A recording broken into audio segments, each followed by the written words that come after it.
Primero recordemos que los artículos definidos son el, la, los, las.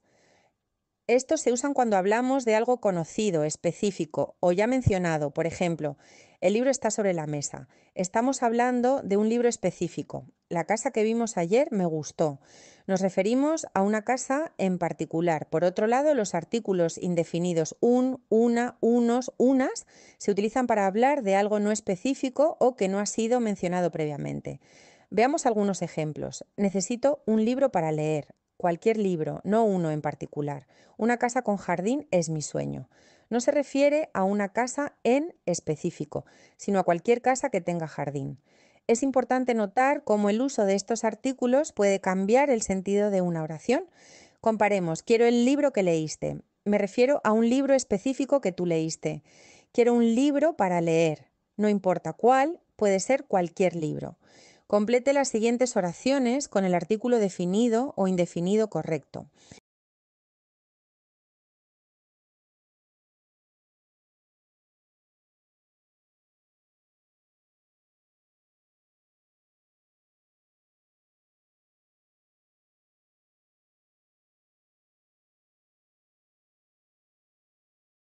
Los nombres propios, como los de personas o lugares, generalmente no llevan artículo. Por ejemplo, Pablo Picasso fue un pintor excepcional. Sin embargo, cuando hablamos de apodos o seudónimos, sí es común usar el o la. Esto ocurre porque el apodo o seudónimo actúa como una especie de nombre distintivo. Ejemplos. La Pantoja es una cantante muy conocida. Aquí usamos la porque Pantoja es el apodo de Isabel Pantoja. El Chapo fue capturado por la policía. En este caso, el Chapo es el apodo de Joaquín Guzmán. Cuando nos referimos a familias históricas, utilizamos los o las para hablar de la familia en su conjunto. Por ejemplo, los Borbones han reinado en España desde 1700. Los Kennedy son una familia influyente en Estados Unidos. Cuando nos referimos a objetos hechos por personas famosas, usamos artículos para especificar el objeto. Por ejemplo, tengo un Picasso en el salón. Aquí usamos un porque nos referimos a un cuadro creado por Picasso, no al pintor en sí mismo. Los Picassos que me enseñaste son falsos. Usamos los para hablar de las obras de Picasso en general, no del artista. Cuando hablamos de la marca en general o de la persona como individuo, normalmente no usamos artículos. Por ejemplo, Mercedes es una buena marca. Aquí no usamos artículo porque estamos hablando de la marca Mercedes en general. Picasso fue un pintor excepcional. De nuevo, no usamos artículo porque estamos hablando de Picasso como individuo y no de sus obras específicas. A veces usamos el, la, los o las para diferenciar entre personas con el mismo nombre o para referirnos de forma general a personas con esos nombres. Por ejemplo, el Andrés de la oficina es muy puntual, pero el Andrés del gimnasio siempre llega tarde. Se usa un o una más tal más nombre para indicar que no conocemos a la persona a la que nos referimos. Te busca un tal Roberto Gómez. Ha preguntado por ti una tal Marta López. El uso de artículos con nombres de lugares y medios de transporte varía según si nos referimos a una situación general o a un lugar o medio de transporte específico. Vamos a ver ejemplos para aclarar estas diferencias. Situaciones generales sin artículo. No me gustan los viajes largos en autobús. Pablo lleva 3 días en cama. Referencias específicas, con artículo.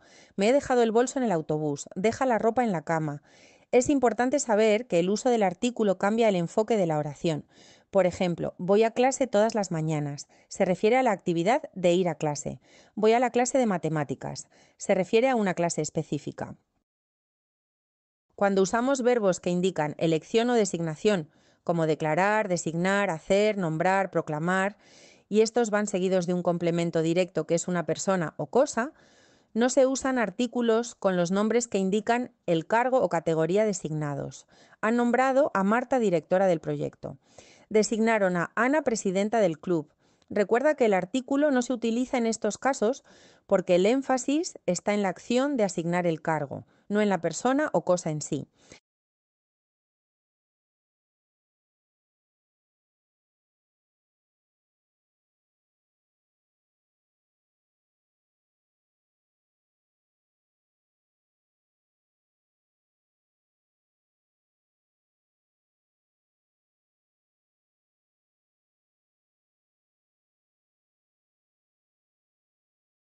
Generalmente los nombres de continentes, países, regiones o ciudades no llevan artículo. Sin embargo, hay algunas excepciones que debemos recordar. Además, cuando nos referimos a una parte específica o a un aspecto concreto de un lugar, utilizamos el artículo. Visitamos el París del siglo XXI. Me encanta la Habana colonial. También es común usar un o una con nombres de lugares cuando van acompañados de un calificativo. Fue una Madrid diferente la que conocí en mi último viaje. Visitamos un París lleno de turistas.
Esta construcción se usa para enfatizar la cantidad o intensidad de algo, sobre todo en situaciones emotivas o extremas. Puede usarse en exclamaciones independientes. El dolor que sentí al tropezar con la piedra. Sentí muchísimo dolor. La cantidad de veces que me he equivocado en este examen. Me he equivocado muchas veces. También puede usarse como parte de una frase. No te imaginas el miedo que sentí esa noche. Sentí un miedo muy intenso esa noche. No te imaginas la cantidad de trabajo que tuve ayer. Tuve muchísimo trabajo ayer. No te imaginas el esfuerzo que hizo para terminar la carrera. Esta construcción se usa para intensificar la cantidad de algo. La de problemas que tuvo Marta en su último trabajo. Marta tuvo muchísimos problemas en su último trabajo. La de tareas que tengo que hacer hoy en la casa. Tengo muchísimas tareas pendientes. También se usa como parte de una frase. ¿Te imaginas la de dinero que se gastó en esa boda? En esta construcción, el adjetivo o adverbio debe concordar con el contexto. Lo inteligente que es Marta. Marta es extremadamente inteligente. Lo simpático que es tu hermano. Lo tarde que llegó a la reunión. Esta estructura se usa para resaltar acciones y puede indicar exceso o intensidad. Se puede usar tanto de forma independiente como parte de una frase. Lo que quiere Juan es viajar por todo el mundo. ¿Viste lo que comió Laura en la cena? Se usa esta estructura para destacar o intensificar una cualidad. Miguel y Antonio ya son adultos. Están hechos unos expertos en su campo. Laura es una luchadora. ¿Cómo trabaja para sacar adelante a su familia? Ese chico es un genio. Siempre tiene soluciones para todo. Todo o toda se agrega para intensificar aún más la cualidad. Está hecho todo un caballero. Es toda una profesional en lo que hace. Esa niña es toda una artista. Se usa esta estructura para destacar la categoría, importancia o respeto hacia algo o alguien. Lucía es una señora doctora, Gabriel vive en una señora mansión, Gabriel vive en una casa muy grande y lujosa. Los Pérez tienen un señor problema con sus deudas. Esta construcción añade un extra de intensidad. Lucía es toda una señora abogada, ese coche es todo un señor vehículo. Esta estructura se utiliza con ciertos nombres que expresan algo positivo o negativo, como encanto, la maravilla, desastre, la calamidad, aburrimiento, etc. Es un desastre de proyecto. Ana es un encanto de persona. Fue un aburrimiento de reunión. Se utiliza en exclamaciones para destacar cantidad o intensidad con verbos como hacer, tener o pasar. Tengo un sueño terrible, hace un calor hoy. Se usa para destacar una gran cantidad de algo. Tengo una de trabajo, tengo una de libros, esa tienda tiene una de productos.